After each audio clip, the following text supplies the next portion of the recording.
Welcome to another episode of Power Core Productions and Podcastings. I am your host, Javon Harrington, back to hit you another video, and today we're going to be concluding the What If Spider-Man Was in ReZero series, The Princess and the Spider Season 2 Part 3. For those of you who already know, this series was originally on the channel over the summer, but I decided to take it off to give it a bit of a soft reboot and a rewriting.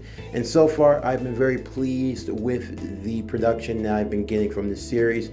So to have it come to its end so far, I do want to say thank you to everyone who has supported PowerCore Productions and Podcastings. I truly cannot do it without you guys. You make the channel grow, you make the core grow. So as always, don't forget to like, comment, subscribe, share, and hit that bell for post notifications so you can always stay up to date when a new video is released. But anyway, we're not going to be keeping you here for too long, as we're going to be having a big conclusion with a little twist at the very end, so stay tuned for that as well. So as always, sit back, relax, and enjoy the show.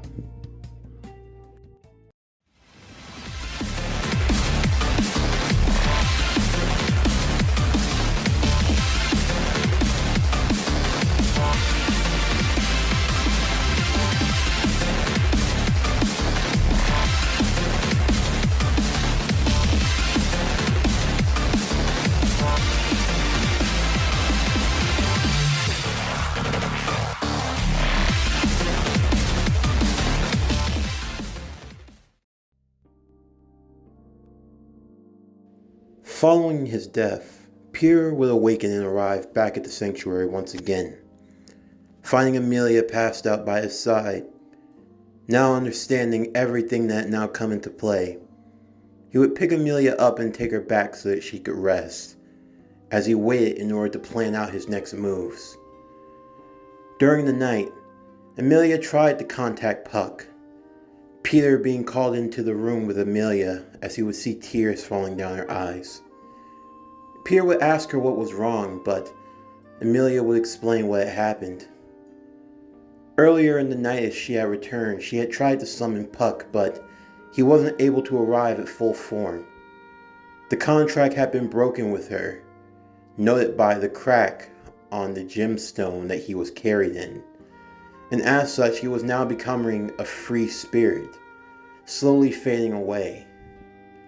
He would tell Amelia that everything would be fine, but Amelia simply couldn't believe that. She felt as though she was losing everyone and everything that she ever cared for, and Peter could understand what she meant. As he would console her, she would ask if he would stay by her side for the night, to simply allow her to not be alone. Peter would understand that Amelia was coming from a place of vulnerability. Now knowing what Roswald was after, he completely understood Amelia's plight. While he sat with her as she rested, sitting beside her bed, Peter would take off one of his web shooters. He would summon a few of the wind spirits, having them hold the web shooter, having them perform and learn how to use it. He would give them specific orders to go inside of the sanctuary, telling them that they would need to do these instructions, as he had thought of a movie that he had used to watch with his aunt when he was younger, a movie called Charlotte's Web. Using the inspiration, he decided to have the wind spirits take his web shooter inside of the sanctuary, to write messages of encouragement all across the walls in webs, and when it lit up, it would be something truly beautiful. He was able to have the wind spirits do so in his place, while he would stay behind with Amelia until she awoke the next day. Encouraged to see that Peter had kept his promise and that he had stayed with her throughout the night, Peter assured her that everything was going to be fine, although he told her that before anything else, he may have to leave for a day or two, but that even when he did so, he promised he would be back as soon as possible. After some time would pass, and the afternoon sun would fall into evening, the two would walk back to the sanctuary, only for Garfield to be waiting to meet them. Thankfully, Peter had spoken to the Ryuzu clones. They had also told of a story, the story of the sanctuary and how it came to be, as well as Roswald, in the story that he played in the grand scheme of things, with Echidna, the Witch of Greed, and her plans to achieve immortality by passing down her information and her consciousness to the clones, which ultimately proved to be a failure. As Peter and Amelia would make their way to the sanctuary, Garfield would be waiting for them. Peter, now knowing why Garfield was against them opening the sanctuary, he would tell Amelia to stay behind him as he would step forward. So, you think you're just gonna come in here and just do whatever you want? Yeah, I don't think so. I'm gonna squash you like the bug that you are. Garfield, you don't have to do this. Like hell I don't. You think you can just do whatever you want? You don't know a damn thing about me. I know a lot about you, Garfield. I know what happened. What? Your mother. Don't you ever bring my mother's name into this. Garfield, you need to let go. Let go? Let go, huh? It's that simple? 10 years. You think I can let that go? You're really funny. You always think you know everything. The way you sneak around here and move, always acting like you're one step ahead of everyone else. Well, I've had it. As far as I'm concerned, I will be the barrier, and no one's getting out of this sanctuary. Garfield, you need to step aside right now. Or what? You gonna make me?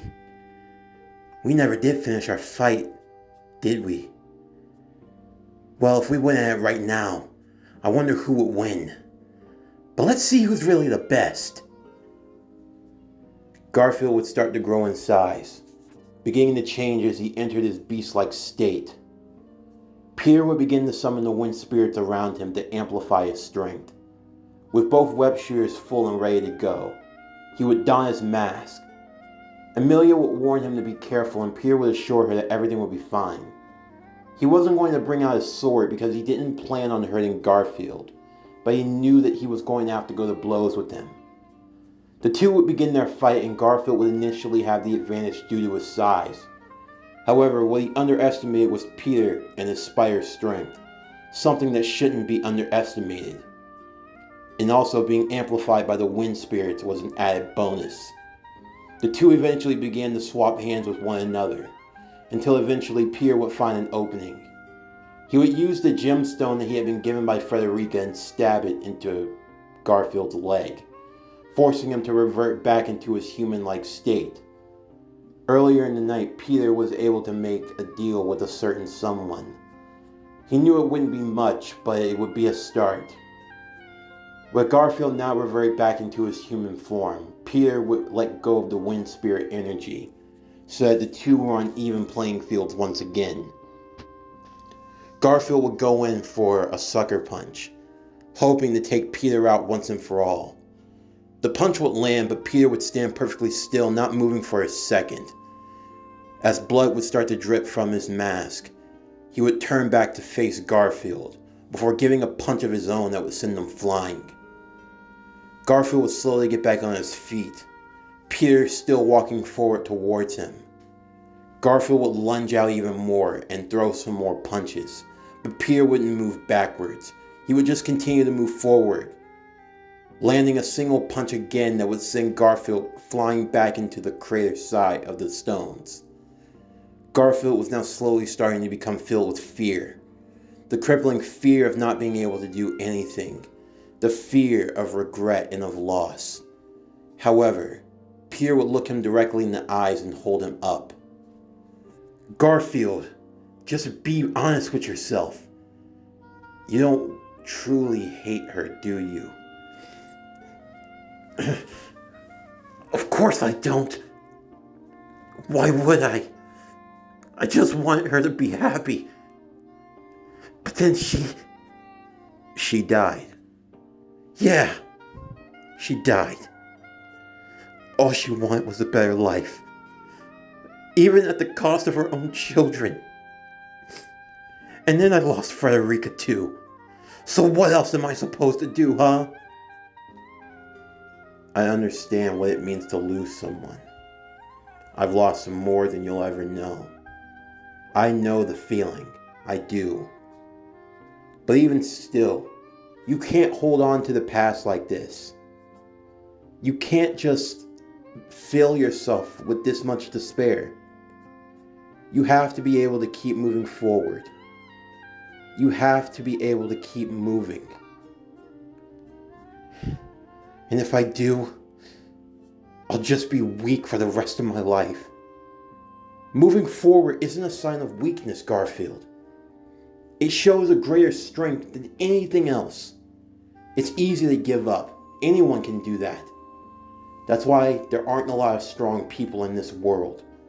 The true strong ones are the ones who have the will to move forward, and the ones who can keep going. If you can do that, you can be strong. Pierre's words would finally reach Garfield. Garfield's eyes slowly beginning to flood with tears. He knew what he had to do, but now he had to know if he had the strength to do so. Before anyone else, he would slowly get up before walking towards the sanctuary. He knew very well that he had to face his past, and it was something that no one else could help him with. Pierre, along with Amelia and Rom, who had now arrived, along with two of the Ryuzus, they would look on as Garfield would enter into the sanctuary to enter into the trials. He would complete the first before coming back out once again. While he looked as though he were tired, he had found closure in himself. He had overcome his past, and now he felt as though he could move forward with his life. He would thank Pierre tremendously for everything he had done, now referring to him as boss since he felt as though he owed everything to Peter. Instead of people looking down on him for being weak, Pierre actually looked up to him for his strength, making him feel a new sense of vigor. He decided that he would work with Peter and help him out in any way, since he truly felt as though he could trust him. With that, now there came the next part that needed to be answered. The mansion was going to be attacked, and Pierre knew that he would need help getting the others out. Elsha was a different breed in terms of power, someone who shouldn't be underestimated. Pierre would tell the others of the plan that he had. He would tell Rom to stay with Amelia and to stay at the sanctuary to allow her to complete the trials. In the meantime, he, Garfield, and Otto would make their way to the mansion to save Rem, Petra, and Frederica before arriving back at the sanctuary to deal with Roswaal once and for all. Everyone was a bit on edge about this plan, but Peter knew that this had to work. There simply wasn't any other way. As the three boys would leave out into the night, Pierre would turn back to see Amelia one more time. Ron would also give her own concerns, telling Peter to please save her sister's life. Peter would assure her that he wasn't going to let anything happen to Rem. And with that, the three would get into the dragon carriage and make their way to the mansion at top speed.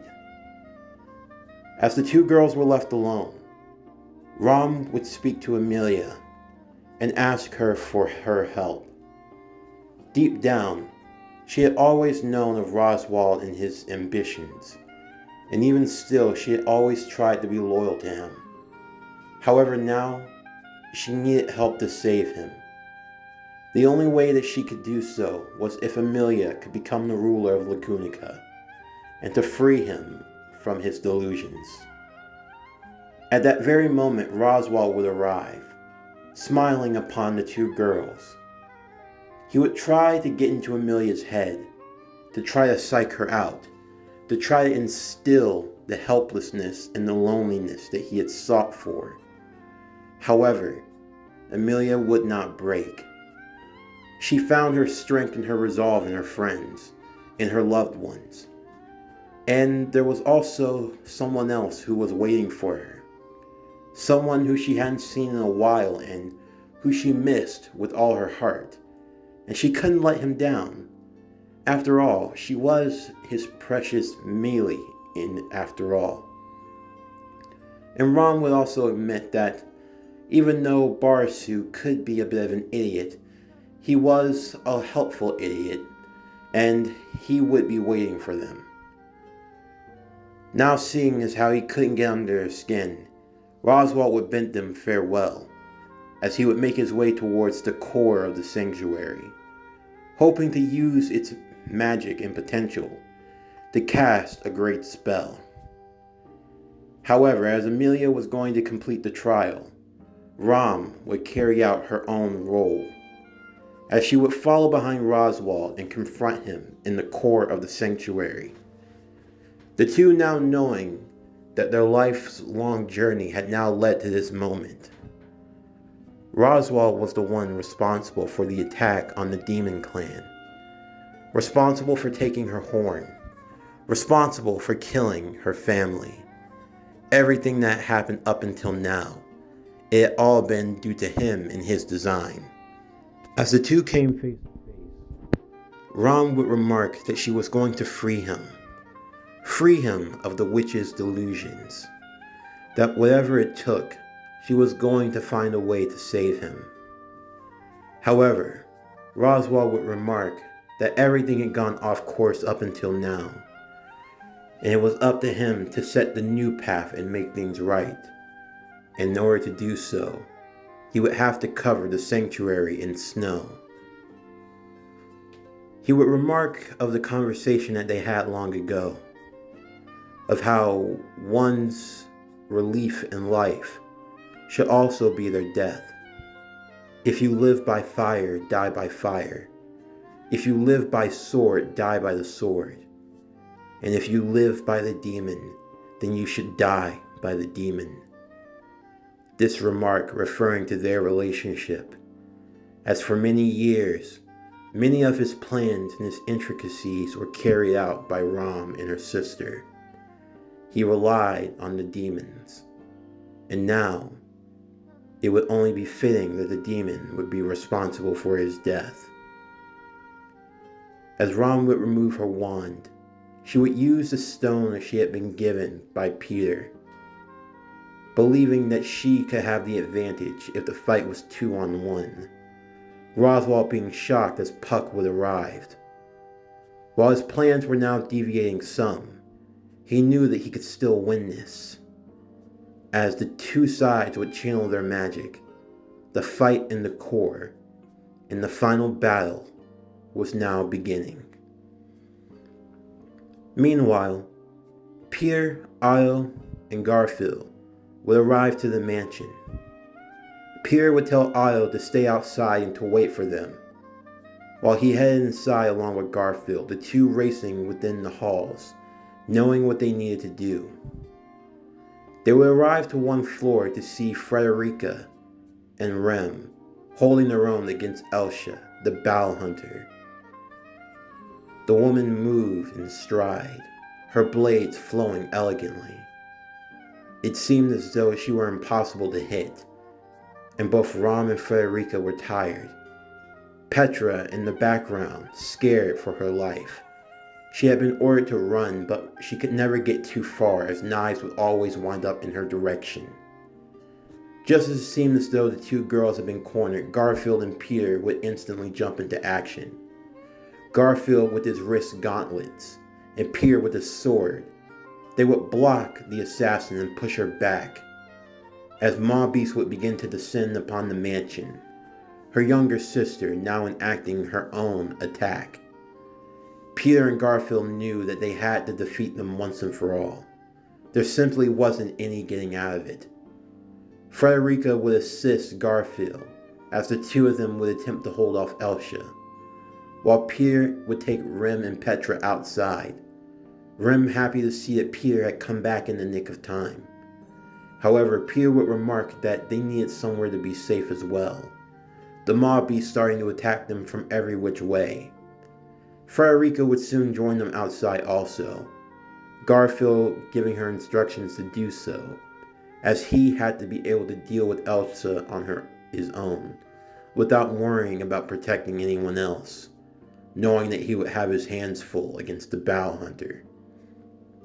Giving Frederica the free space that she needed, she believed that she and Rem were capable of holding their own against the mob beast, and while they did so, Pierre would go back inside of the mansion, searching through the halls until eventually he would find the forbidden library.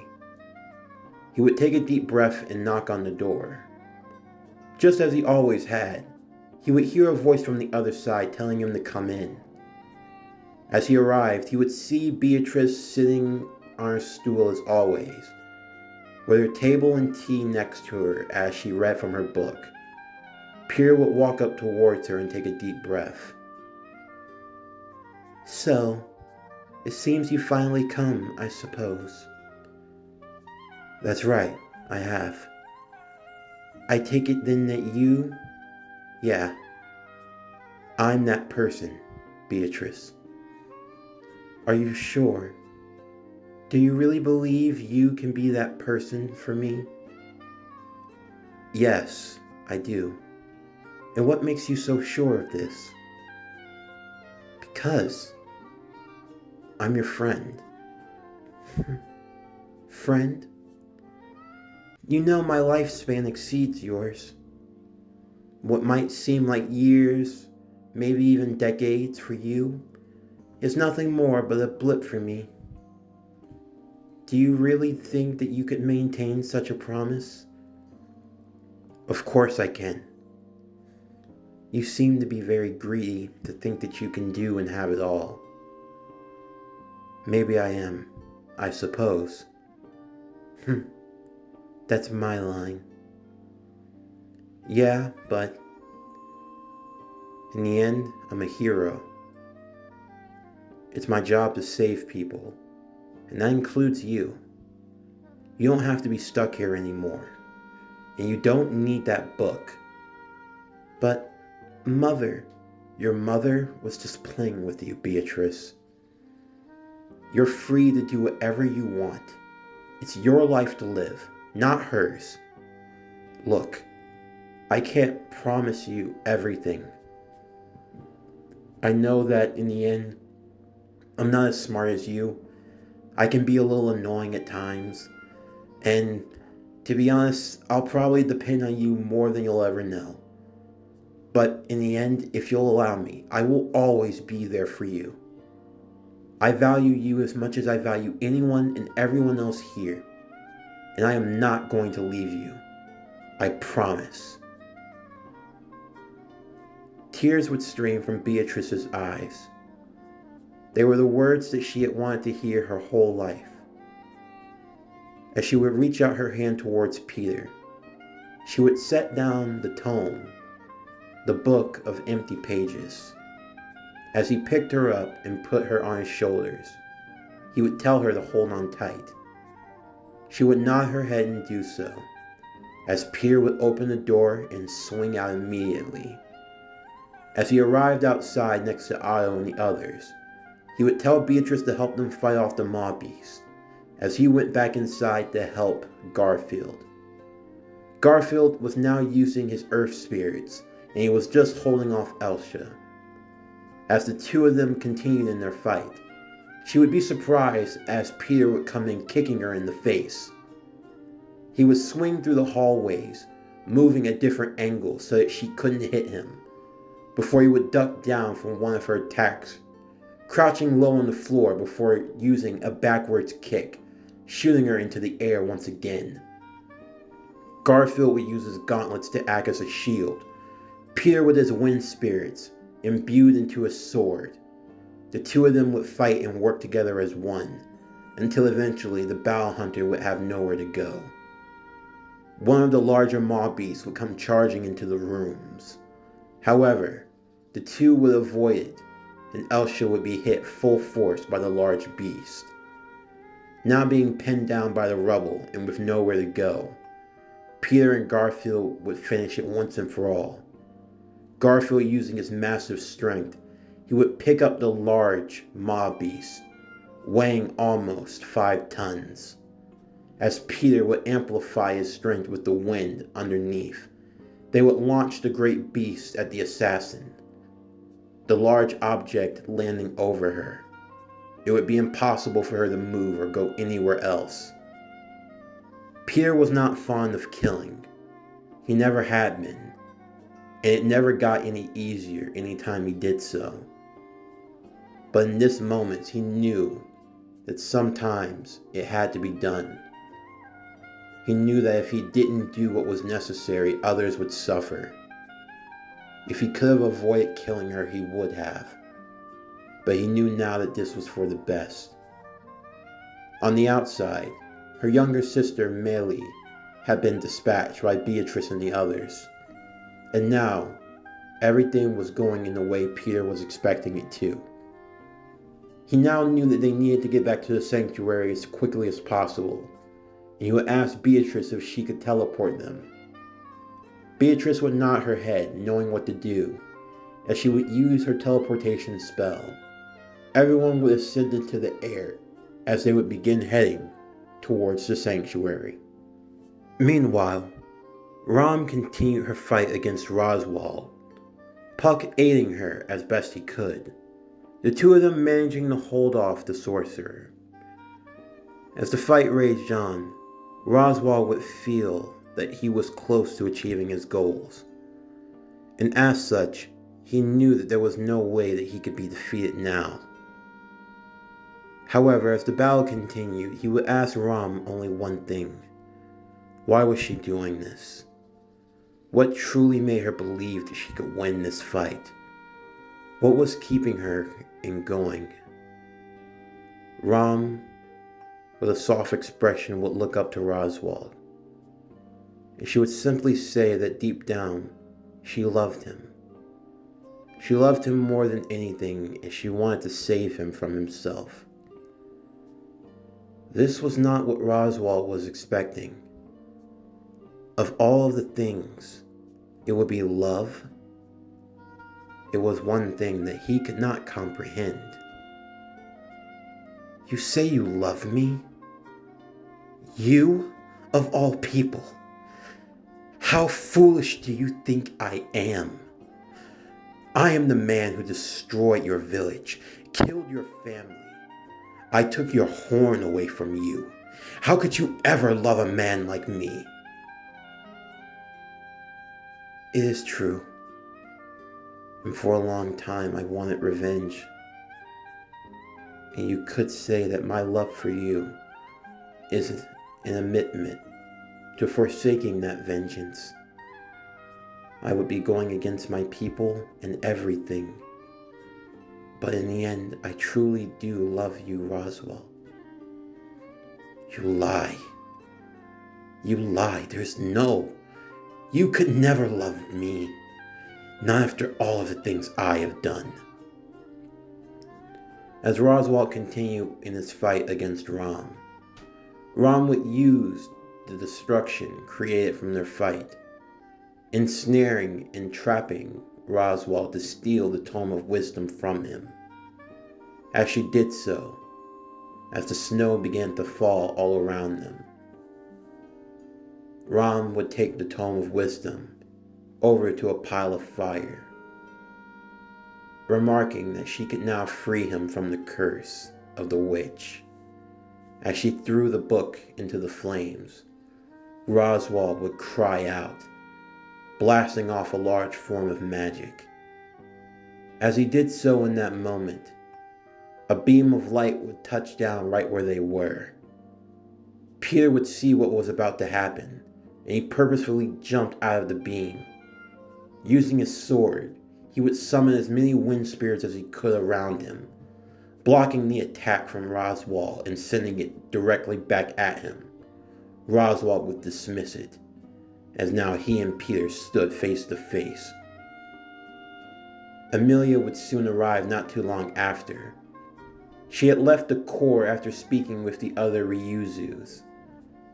She now knew what they needed to do, knowing that they would serve as the key in order to shut down the sanctuary once and for all, now that she had eventually completed the last two remaining trials, overcoming her past, her present, and of the unforeseen future. And, in a way, potentially making a friend with the witches as well. She would be accompanied by Ryuzu Mayor, as everyone had now gathered around Roswaal. Roswaal was angered. He was livid. Peter would tell them to focus on the sanctuary, as the Great Rabbit would soon be appearing and the villagers needed protection. Emilia would say that she wanted to stay and help Peter, but Peter would tell her to go, and that he would take care of Roswaal here and now. Everyone would nod in agreement, as they would look back, Peter slowly beginning to glow, as all of the wind spirits would form around him. Roswaal channeling as much magic as he could, as he hadn't been completely healed from all of his injuries. The battle line had been drawn. Roswaal and Peter, the two of them standing across from one another. So, I take it you know everything now. I do, Roswaal. And I understand. But this comes to an end now. Ah yes, the amazing Spider-Man. You know, you are the one thing that the tome did not account for. From the very beginning. You see, you are not the only one to come from a strange world. A little over a year ago, a young man, his name was Subaru, I believe.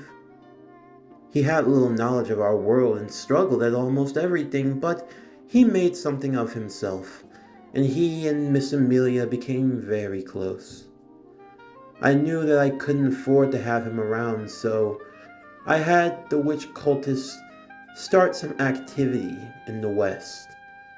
Knowing the potential danger that they posed, Subaru led his own expedition to go and deal with the upcoming threat, leaving Miss Emilia all alone. It was the perfect plan, to keep him running on a wild goose chase.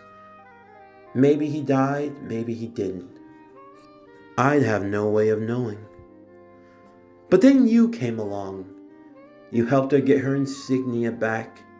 You inspired hope into her. You have the witch factor of the Witch of Envy and of the Witch of Greed. You, Peter, are the one thing that I could not account for.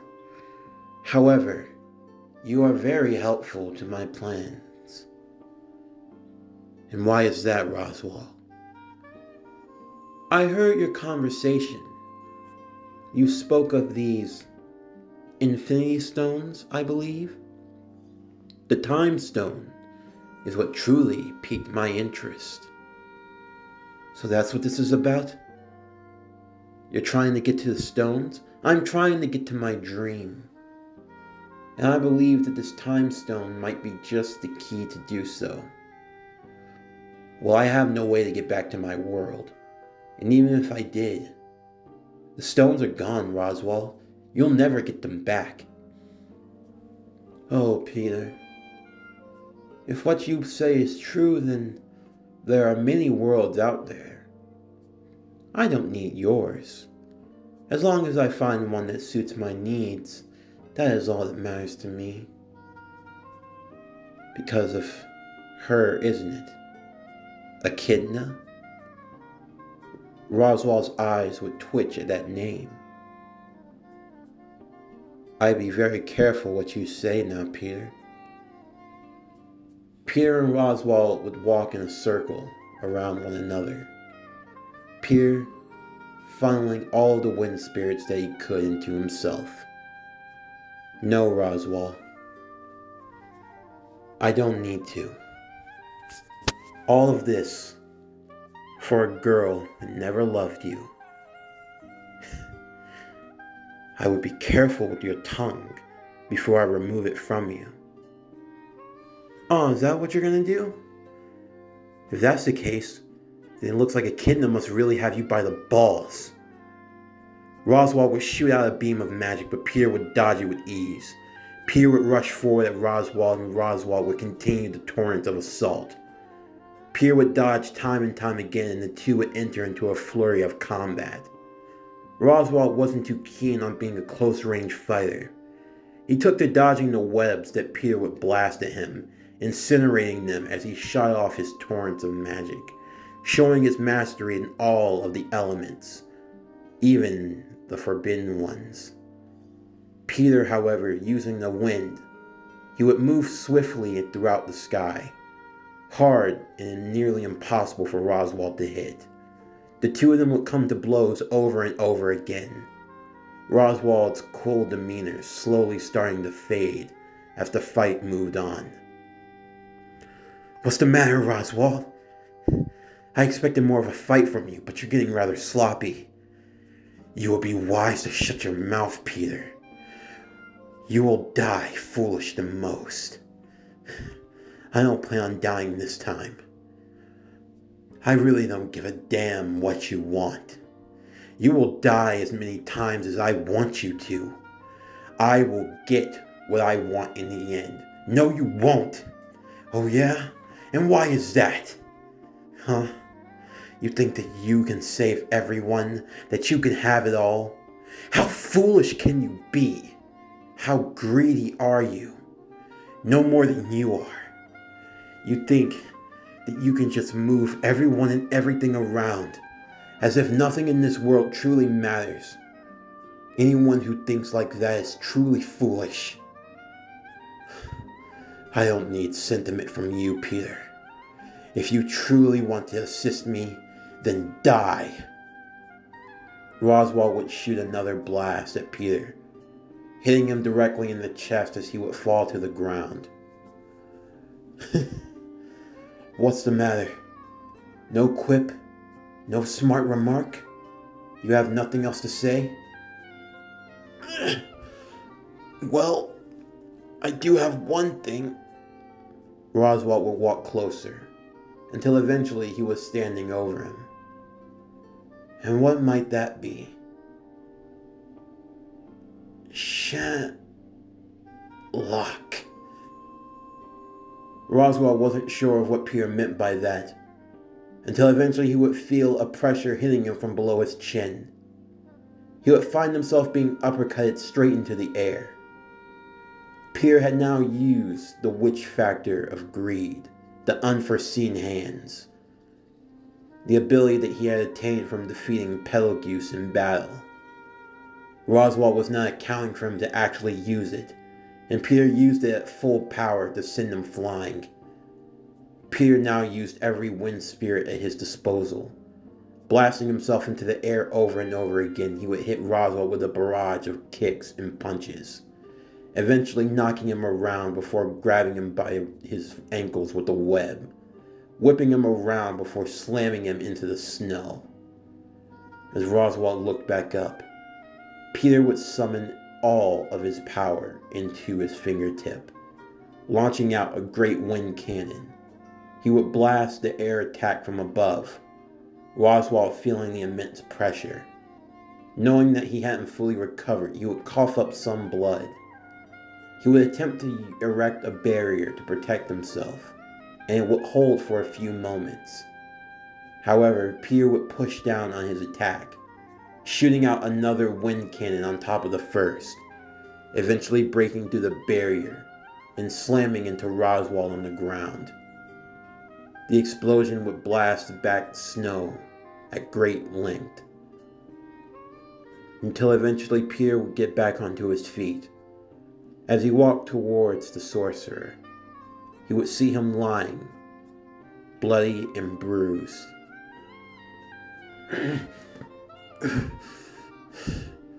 Well, seems like I've won. You. Although, I'm not really proud though. After all, you are recovering from injury, If we were fighting at full strength, you would have killed me a long time ago, I know that. But still, a win is a win. And now you're gonna listen. I'm not going to kill you, Roswaal. In the end, Amelia and the others still need you. But you're not going to harm anyone. Or else, I don't care what happens to me. I will bring you down, no matter how many times it takes.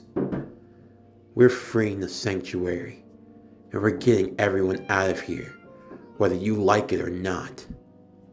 Peter would pick up Roswaal and throw him on his back. As he used the remaining parts of his web fluid, he would swing from the treetops until eventually he would arrive to the sanctuary where everyone else was.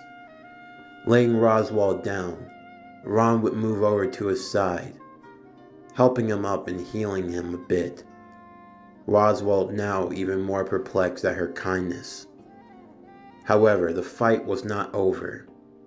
As Peter turned, he could see that the Great Rabbit had now come.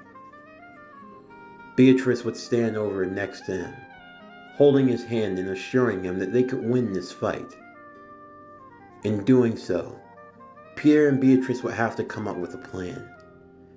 Beatrice would show him a spell that would allow him to attack using multiple spears of light at once. Peter would follow suit, and the two of them would shoot multiple attacks at the rabbit, quelling its numbers, while Amelia would use her spikes of ice to blast away at the beast. However, even still, it were growing with number. They had to figure out a way to corral it all together at once. That was when Peter came up with one plan in particular. Remembering his fight against the Maw Beast the first time around, long ago, he would move forward and propel himself into the air. He would summon whatever bit of mana that he could, diverting all of the rabbit's attention towards him, until eventually they formed a circle underneath as he hovered above them. He could see that they were a great swarm, but after looking around, he could see that they had all been gathered together. In doing so, Peter would turn one of the dials on his web shooters. He would take out a few cartridges from his belt before placing it inside.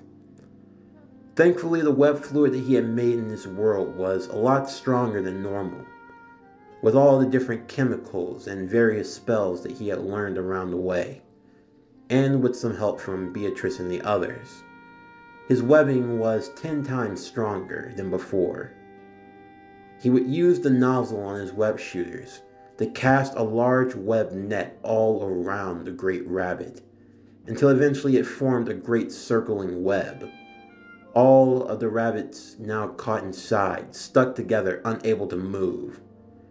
Beatrice would then cast another spell upon them, forcing them to devour and eat one another, while also entangled and stuck in the webs. In doing so, she would form a great circle around them, as they would all fall into the portal down below. They would all be sent into their own pocket dimensions, to where there was no escape. And from then on, the Great Rabbit would effectively be removed from the world.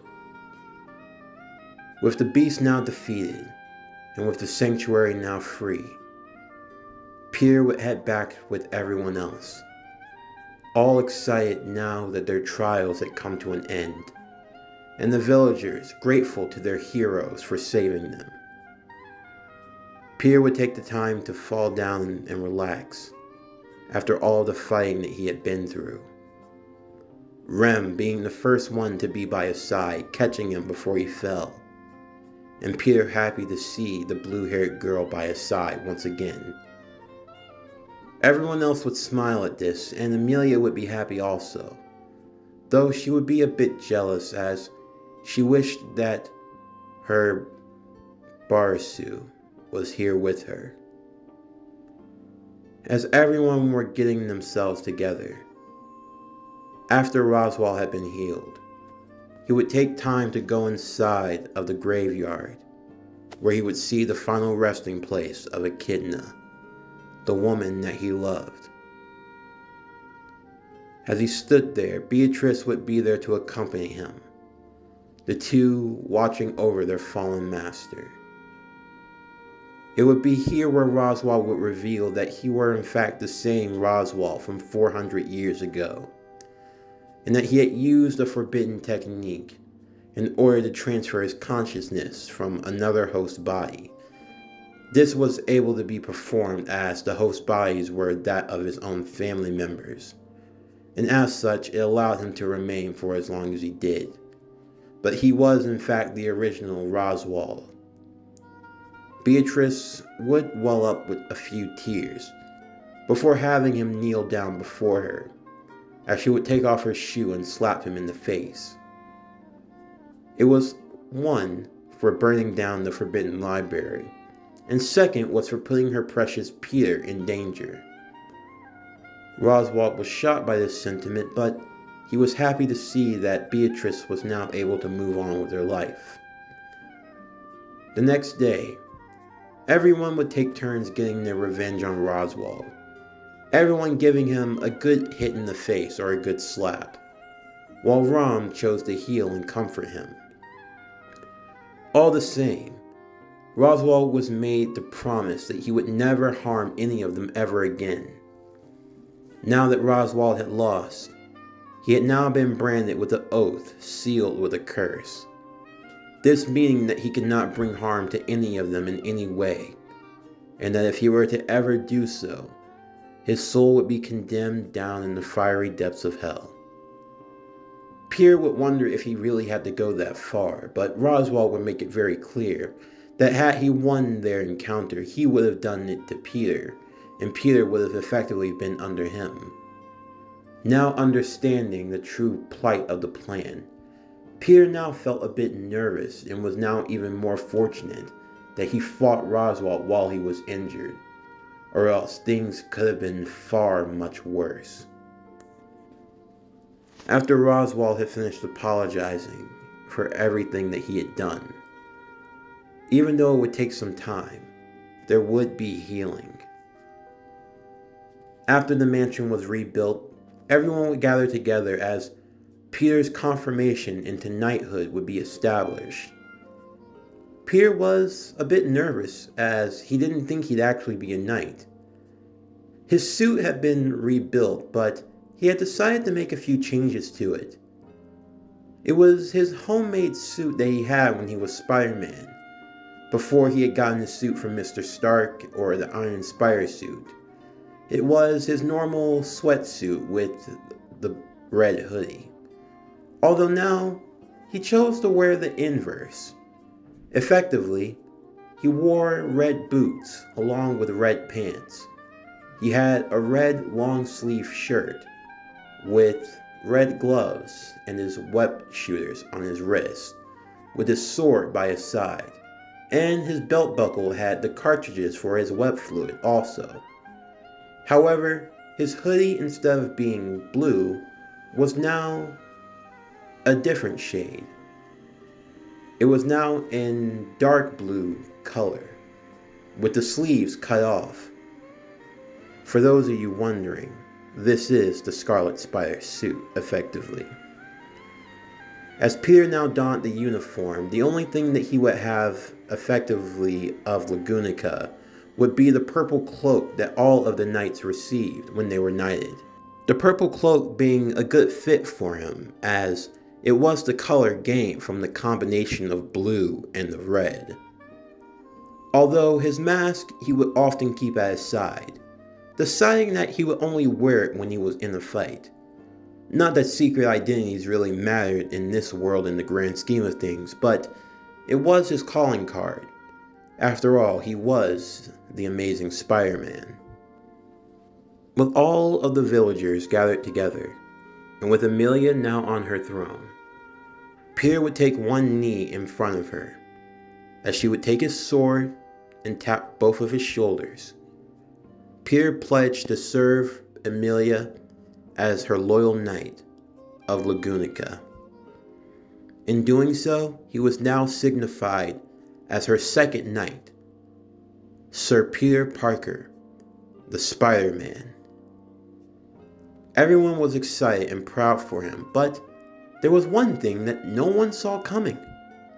The doors would fly open as a young man with brown hair, dressed in the more official robes of the Knights of Lagunica, similar to that of Reinhardt, would make his way inside.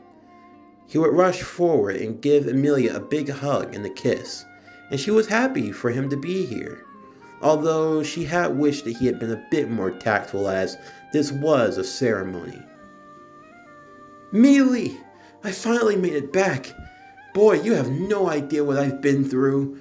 And man, you look sexy in that dress." Subaru, ooh, what's going on here? Hey, who's that guy? In the blue and the red. Is he a knight? You got a second knight? Am I being replaced? Subaru, no, he's been helping me and he's going to be my second knight. Second knight? So now you have two knights? Well, that's more than I can say for some, but oh well. I mean, as long as he's not playing the moves on my girl. He's not, is he? No, Subaru, has a thing with Rem. Rem? Rem? Really? Wow, I didn't think he'd have a thing with Rem. Wow, I'm pretty shocked by that. That idiot Borisu, Rom would say as she shook her head. Rem, all the same, was a bit embarrassed as well. As Subaru turned back around, he would walk down from the throne as he came face to face with Peter, extending out his hand. "Well, if you're going to be helping us out, the more the merrier. It's nice to meet you. My name is Subaru Natsuki. And you are?" "I'm Peter Parker. Or you can call me Spider-Man." The two of them would shake hands with one another. Now both knights under Princess Emilia. As the party would get underway, everyone eating and dancing with one another, Subaru outside on the balcony with Emilia, the two catching up on all the lost time that they had. Peter would be standing towards the outskirts of the dance floor, as Roswald would walk up beside him. Peter would ask Roswald what he planned to do now, and Roswald made it very clear that even though he had lost, and even with the curse seal branded on him, he had no intentions on giving up on his dream. He would one day bring his beloved back to this world. However, he knew that in order to do so, he would have to stick very close with Peter and see what he did next. And he made very clear that he was going to do so. Peter simply smiled lightly, not really too sure how he should feel about that, as Rem would walk towards him. She would be in a blue gown dress, and Peter could see that she was looking rather stunning. As she extended her hand towards him, Peter would take her hand as the two would begin to dance with one another. The two would talk about small things, even some trivial things, until eventually Rem would shyly ask about the idea of them getting married. Peter would have his eyes widen at this point, as he hadn't really thought about the idea of marriage himself, but in the end, he couldn't deny that that idea sounded really good to him. The two would talk about small things like where their home would be and what sort of careers they would have. Peter, basically already serving as a knight for Emilia, would already have a good paying career, and she would basically continue on being her loyal maid, so they would most likely be in the lives of Emilia and the others in the royal capital for a long time, remarking that there would be many adventures and dangers that they would have to face along the way. But even still, no matter what they had to endure, as long as they were together, then they knew that they could conquer anything. Of course, while speaking of potentially having a family, they would also speak about baby names. Rem would have her own suggestions for a daughter, but she hadn't come up with a name for a boy. She would look to Peter and ask him if he had a name. Peter would stop and think about it for a moment. He would think very carefully, before eventually there was only one name that could come to mind for him. I like Benjamin. Benjamin? Yeah, Benjamin. Or Ben for short. Ben. I think it's a cute name, Peter. Peter and Rem would smile back at one another as they would share a single kiss. There was no telling what the future lied for the two of them, but no matter what, there was nothing in this world that Peter could not overcome. He would continue to fight. He would continue to strive and move forward. Because after all, no matter where he was in the world, before anything else, he is Spider-Man. This concludes What If Spider-Man Was in ReZero, The Princess and the Spider, Season 2, Part 3. As always, if you enjoyed today's video, don't forget to like, comment, subscribe, share, and hit that bell for post notifications so you can stay up to date on everything that is PowerCore Productions and Podcastings. And watch that community tab like a hawk because you never know when some new content is going to be released. Stay tuned for tomorrow's episode of What If Deku Was the Power Ranger Heroes of the Morphin Grid, the movie Heroes Rising. But that's going to do it for the end of today's video. I'm Javon Harrington with PowerCore Productions and Podcastings. Signing off, and I'll see you next time.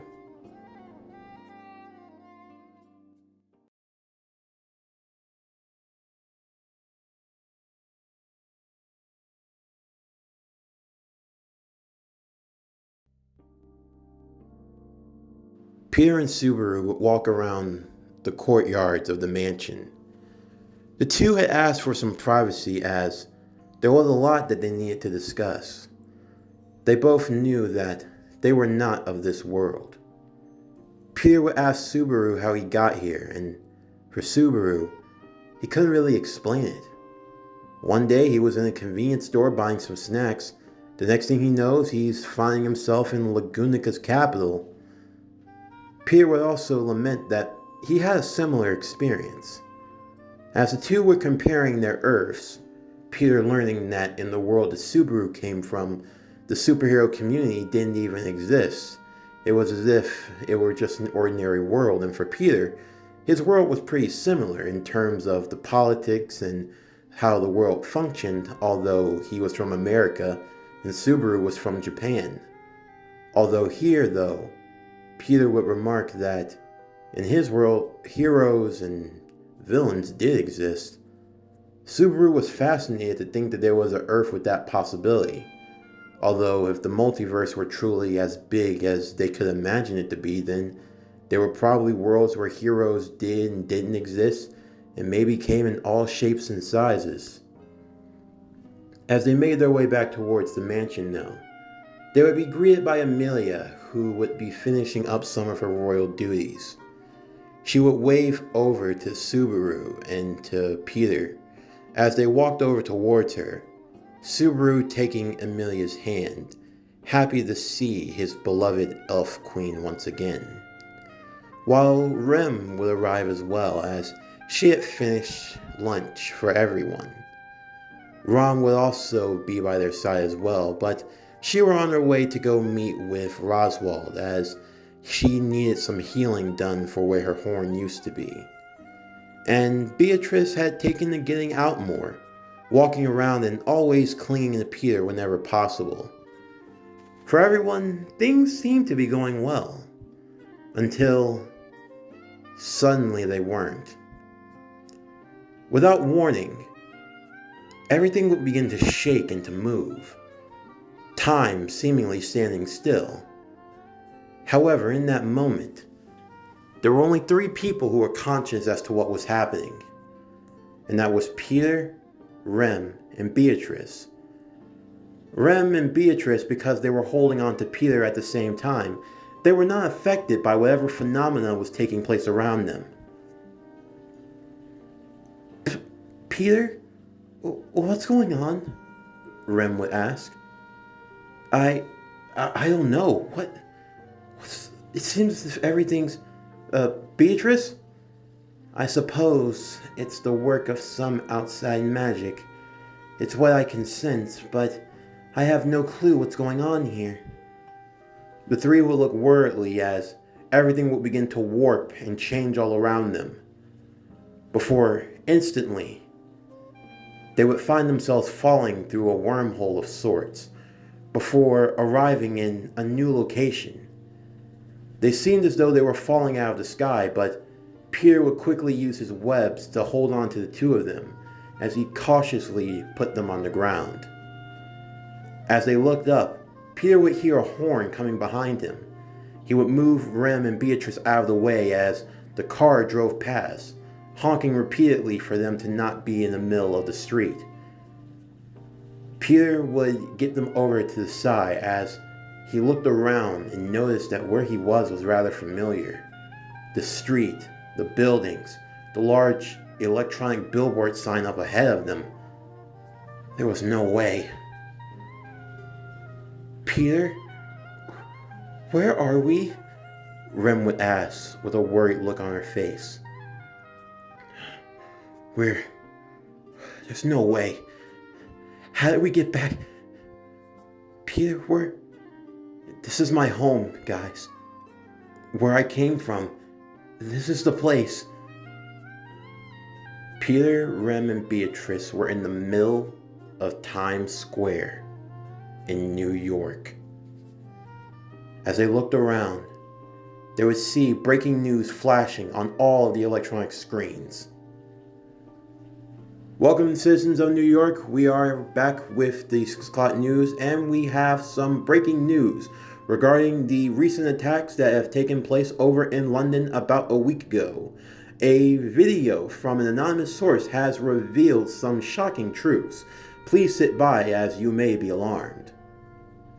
The video would show a man known as Quentin Beck panting and worrying over the fact that he had been betrayed by someone named Spider-Man.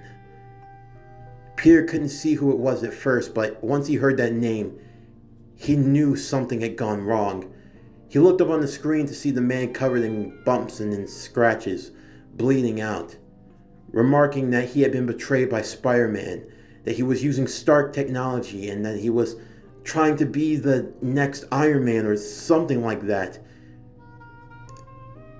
The next man to arrive on the screen would be none other than J. Jonah Jameson of the DailyBugle.net.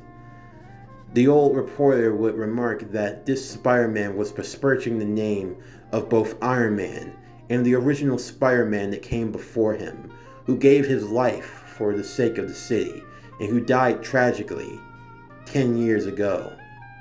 Peter will look on the screen to see a much older version of himself with a deceased written beside him, trying to figure out just how on earth had he died, and just who was this new Spider-Man. It wouldn't take long for everyone to know. Not only has this Spider-Man going around falsifying himself to be a hero, but now he has taken the life of a true hero, international warrior known as Mysterio, who will literally live down as a legend. As for this fake wall crawler, this menace to our society, well, we can now confirm his name and just who he truly is, so that he will no longer have a mask to hide behind. His name? His name? Who is it then? Guys, Quentin Beck would be back on the screen. Spider-Man's name is Miles Morales. Instantly, Miles' face would appear on the screen for everyone to see. Peter? Is he Spider-Man?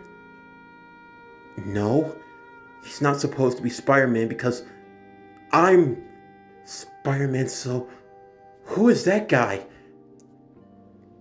Out the corner of Peter's eyes, he would look up into the skyline, and he could see someone web swinging from building to building. Someone in black and in red. Peter would tell Rem and Beatrice to stay put as he jumped into the sky and started web swinging after him. The people in the crowd wasn't sure what was happening, but if they looked closer, it looked like someone who was kind of dressed like Spider-Man, but he was in blue and red with a purple cloak. He was swinging after who they believed to be Spider-Man. Oh no, this is bad, this is bad. What's happening? Oh God, I can't believe he did this. Hey, wait up! What the? The other Spider-Man would stop in his tracks as he stopped on top of the building. Hey, how are you able to web swing like that? How am I able to? Who are you? I'm Spider-Man. And who are you? Peter would take off his mask, and the other Spider-Man would do the same. As the two of them came face to face, they would both say in unison, "I'm Spider-Man." But you're supposed to be dead. What do you mean? Look, I know who you are. You're Peter Parker. Yeah? And you're not? My name is Miles Morales. And I'm Spider-Man.